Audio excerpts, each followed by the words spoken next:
সাকিব যতক্ষণ না দোষী প্রমাণিত হচ্ছেন ততক্ষণ পর্যন্ত এভাবেই খেলে যাবেন বলে জানালেন বিসিবি সভাপতি ফারুক আহমেদ। বিসিবি সভাপতির সাকিবের প্রতি আস্থারও আন্দাজ করা যায় যে কথায়। সাকিবের প্রতি একই রকম আস্থার প্রকাশ বহুবার দেখিয়েছিলেন সাবেক বিসিবি সভাপতি নাজমুল হাসান পাপনও।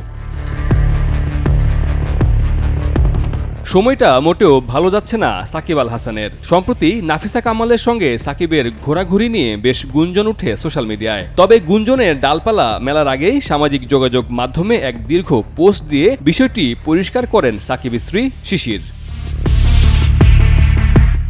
এই ঘটনার রেশ থামতে না থামতেই বিশ্বের অন্যতম সেরা ক্রিকেট অলরাউন্ডার সাকিব আল হাসানের গলায় ঝুলছে হত্যা মামলার দায়। আর তাই একজন হত্যা মামলার আসামি খেলা চালিয়ে যেতে পারেন কিনা তা নিয়ে কৌতূহলী জিজ্ঞাসার ঝড়ই যেন বয়ে যাচ্ছে বাংলাদেশ ক্রিকেটে। পাকিস্তানের বিপক্ষে সাকিব আল হাসানের খেলা বা না খেলা নিয়ে অবশেষে নীরবতা ভেঙেছে বাংলাদেশ ক্রিকেট বোর্ড। এ বিষয়ে ২৭ আগস্ট বিসিবি সভাপতি ফারুক আহমেদ গণমাধ্যমে জানান, আমাদের অবস্থান হচ্ছে সাকিব যতক্ষণ না দোষী প্রমাণিত হচ্ছে ততক্ষণ আমাদের কিছু বলার নেই। সাকিব এভাবেই খেলে যাবে।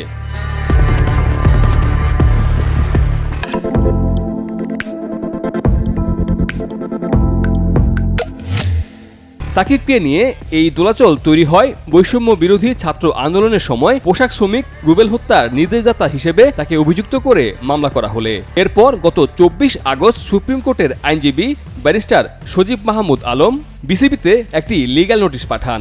সেই আইনজীবী জানান, সাকিবের বিরুদ্ধে যেহেতু ক্রিমিনাল মামলার রেকর্ড হয়েছে তাই তিনি আইসিসির আইন অনুযায়ী জাতীয় ক্রিকেট দলে থাকতে পারেন না। তাকে ক্রিকেট দল থেকে অবিলম্বে অপসারণ করা প্রয়োজন। সেই লিগ্যাল নোটিশের উত্তর দিয়েছে বিসিবি। বিসিবি সভাপতি ফারুক আহমেদ জানান, বিসিবিতে যে লিগ্যাল নোটিশ পাঠানো হয়েছিল সেটার উত্তর দেয়া হয়েছে। এর আগে গার্মেন্টস কর্মী রুবেলকে হত্যার নির্দেশদাতা হিসেবে ক্রিকেটার সাকিব আল হাসানের বিরুদ্ধে গত ২২ আগস্ট ডিএমপির আদাবর থানায় একটি হত্যা মামলা দায়ের করা হয়। সাকিবকে মামলার ২৮ নম্বর এজাহার নামেও আসামি করা হয়েছে।